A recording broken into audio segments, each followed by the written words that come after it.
Bonjour, bienvenue aux ateliers des anciennes verreries Braine-le-Comte où nous allons filmer ces petites capsules techniques qui vont s'appeler les TAF pour Technique Art Factory. C'est des capsules qui sont liées au cours de sculpture des Beaux-Arts de Bruxelles, Arba ESA, et qui vont s'échelonner en différents niveaux. Et donc vous voyez ici, c'est le cours 1-0-1. 1 parce que c'est le premier niveau. Il y aura 4 niveaux qui vont s'échelonner et avec des difficultés de plus en plus grandes, et un niveau 0 aussi qui reprendra plutôt des techniques de base plus générales. Et ici c'est le premier cours, donc c'est le 0-1, et nous allons parler aujourd'hui du plâtre et de l'ensemble des outils qui sont nécessaires pour le plâtre.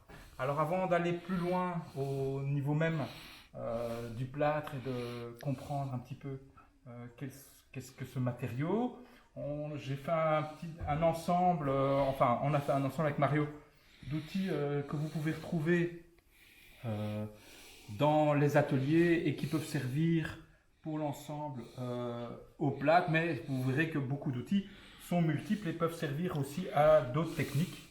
Alors pour commencer, il y a peut-être les récipients. Donc ici j'ai un seau classique.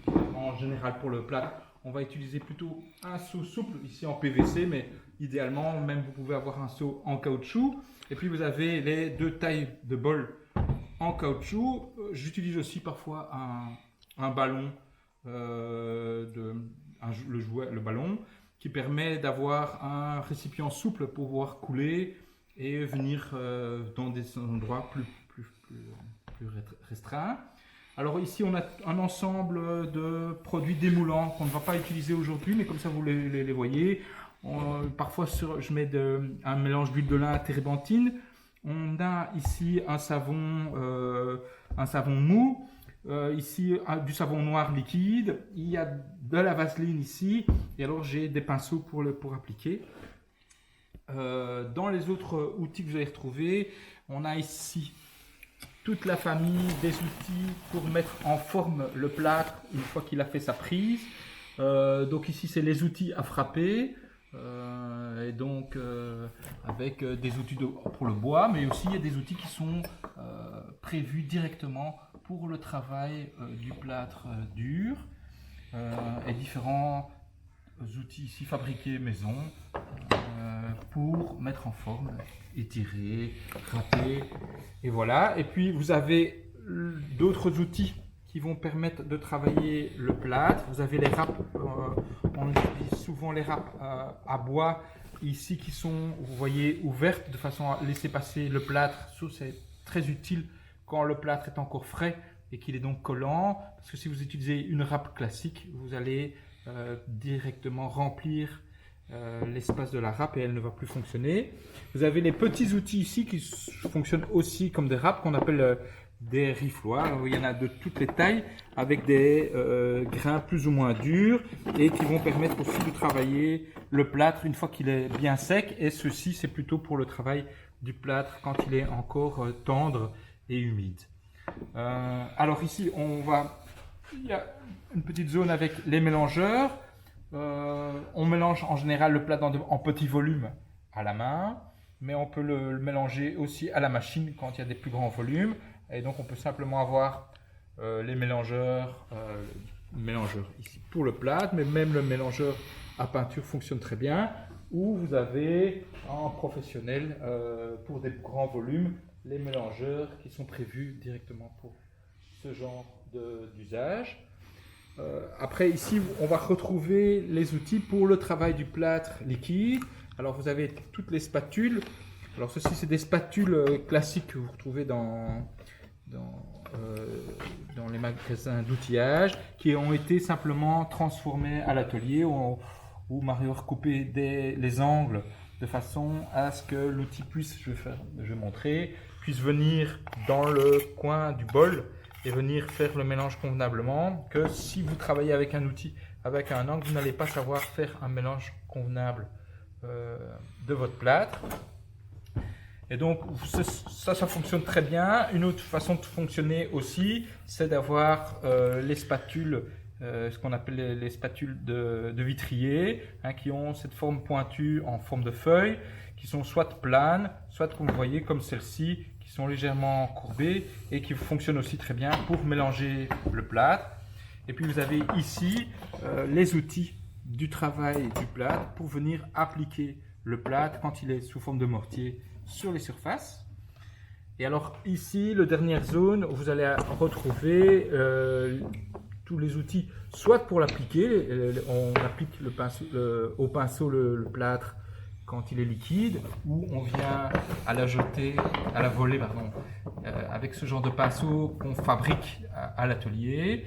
Et puis il y a différents outils aussi pour nettoyer et vos outils et votre espace de travail, différentes brosses à dents, etc., qui sont toujours les bienvenus, parce que vous verrez que le plâtre, ça se travaille en général en petit volume et qu'on répète, et donc il faut nettoyer très régulièrement ces récipients. Voilà, alors maintenant on peut passer à la préparation du plâtre. Ici à l'atelier on utilise le plâtre, ce qu'on appelle le plâtre de Paris, mais il a plusieurs noms. Il s'appelle aussi le plâtre à prise rapide ou plâtre de moulage. Et alors ici on utilise, je vais vous donner la marque, on utilise le Molda, mais il y a d'autres marques qui produisent encore du plâtre pour la sculpture. Il n'y en existe plus tellement, mais il en existe quand même encore, et on les retrouve dans les bons marchands de matériaux.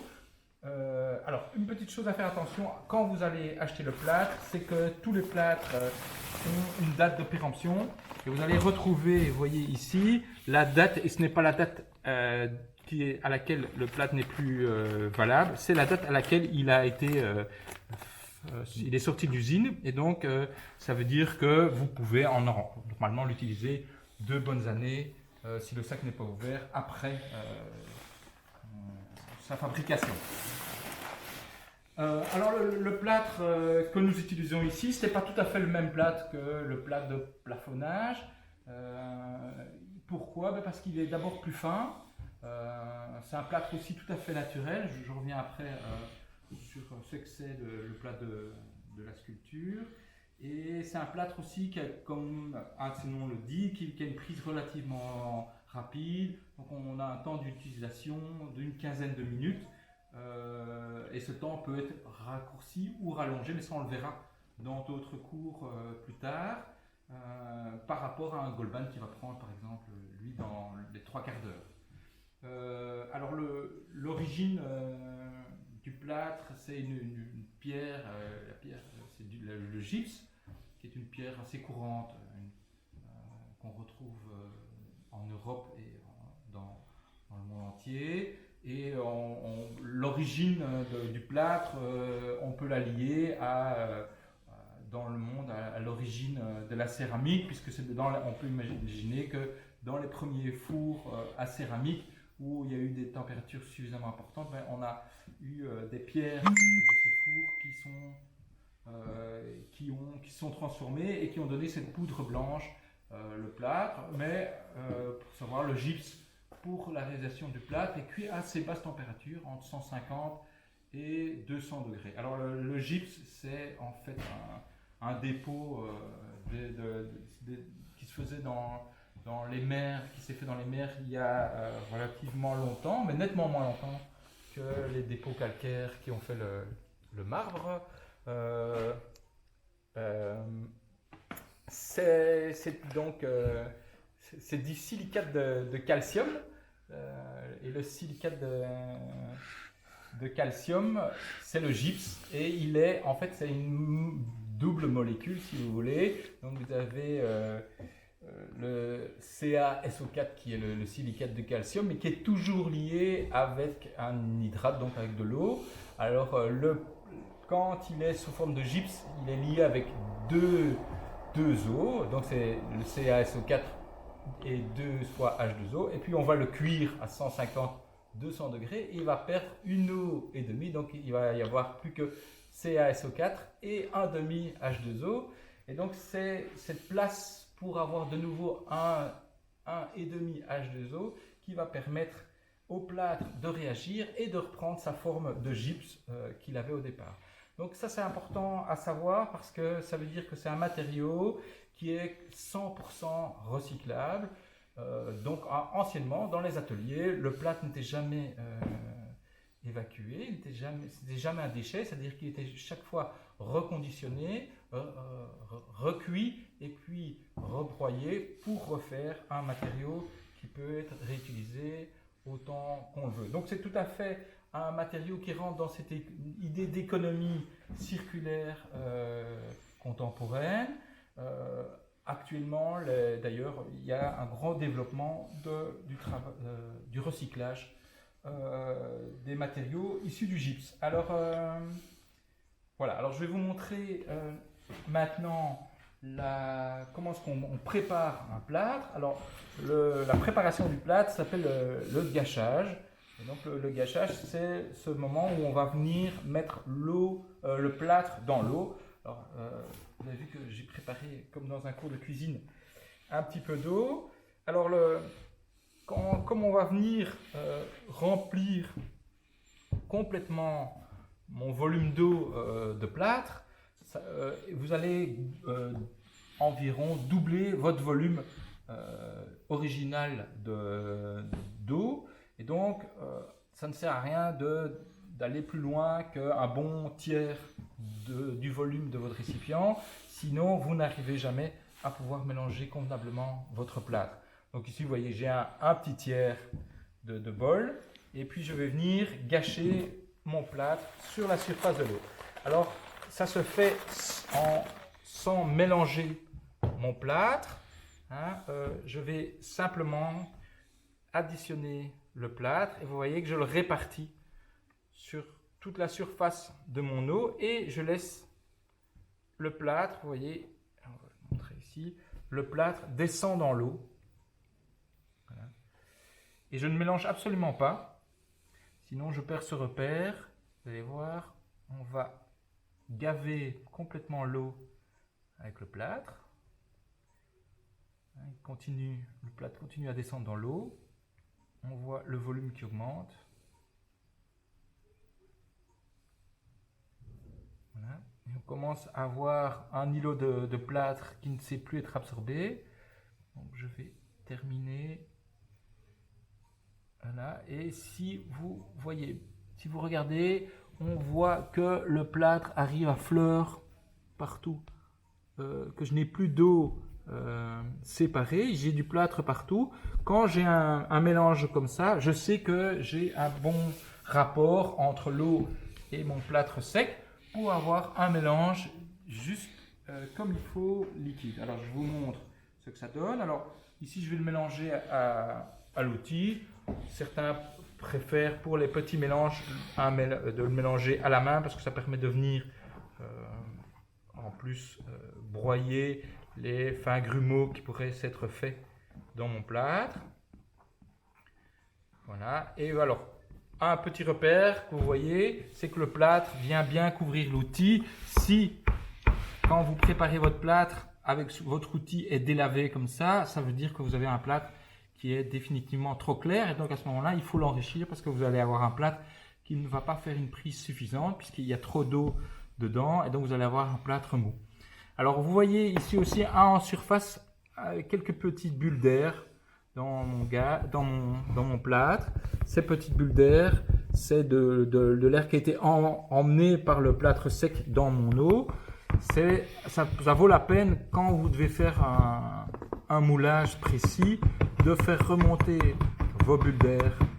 En général, on tapote la surface du plâtre pour faire remonter un maximum l'air du plâtre.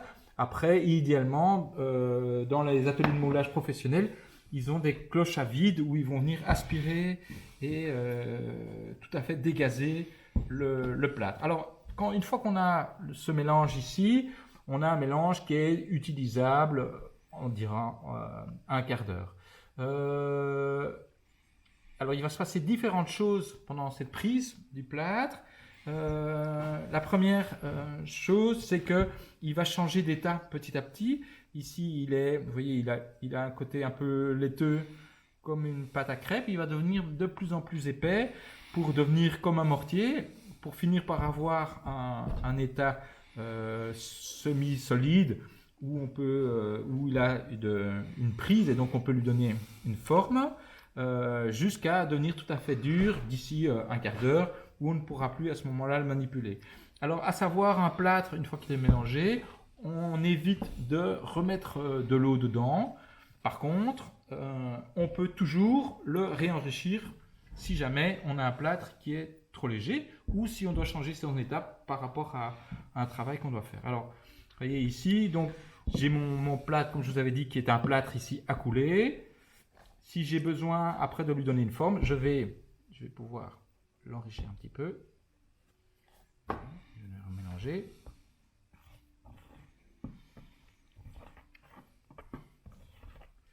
Voilà. Alors ici, on a un plâtre qui est déjà plus épais. On est déjà plus comme un yaourt, quelque chose comme ça. C'est comme dans cette... on va utiliser ce plâtre dans cet état-là quand on doit l'appliquer, par exemple, avec de la toile de jute ou de la filasse, que je ne vous ai pas montré, mais que je vous montrerai dans les prochaines étapes, parce que ça lui permet d'être plus collant. C'est comme ça aussi qu'on s'en sert pour quand on veut faire des collages, par exemple. Donc, parce qu'il a déjà vous voyez qu'il commence à avoir une tenue sur les surfaces, et il est plus gras, et donc il va mieux venir couvrir et moins s'écouler en dehors de la filasse. Et puis alors, on peut encore l'épaissir un petit peu. Alors, à savoir que plus vous l'épaississez votre plâtre, plus il va être dur, mais aussi plus forte va être sa prise. Et donc, il y a un moment toujours un rapport à savoir, est-ce que vous préférez attendre qu'il atteigne cette dureté naturellement, en faisant sa prise tout doucement, ou est-ce que vous ajoutez du plâtre sec dedans pour l'épaissir et qu'à ce moment-là, vous avez un petit peu plus de temps pour le travailler. Ici, on a sous forme de mortier. Donc, j'ai un peu plus de temps que si je l'avais laissé prendre pour l'utiliser sous forme de mortier, mais il va faire une prise plus rapide que si je l'avais laissé plus liquide.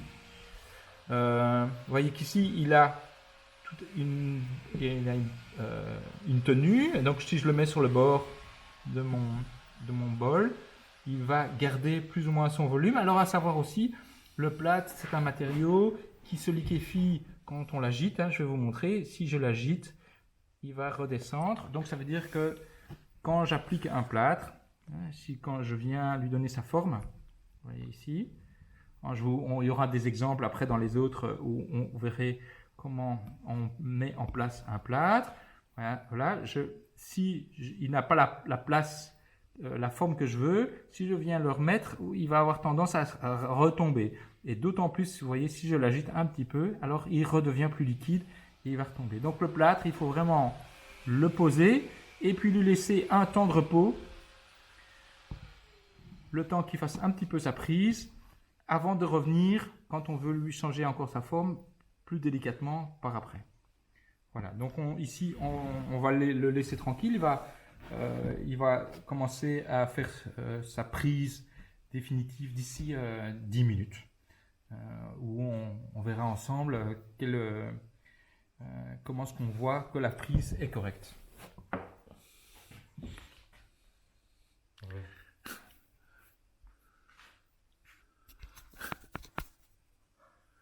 Ben, voilà, j'espère que ça vous a plu. Ben, on prépare les prochaines vidéos. À bientôt.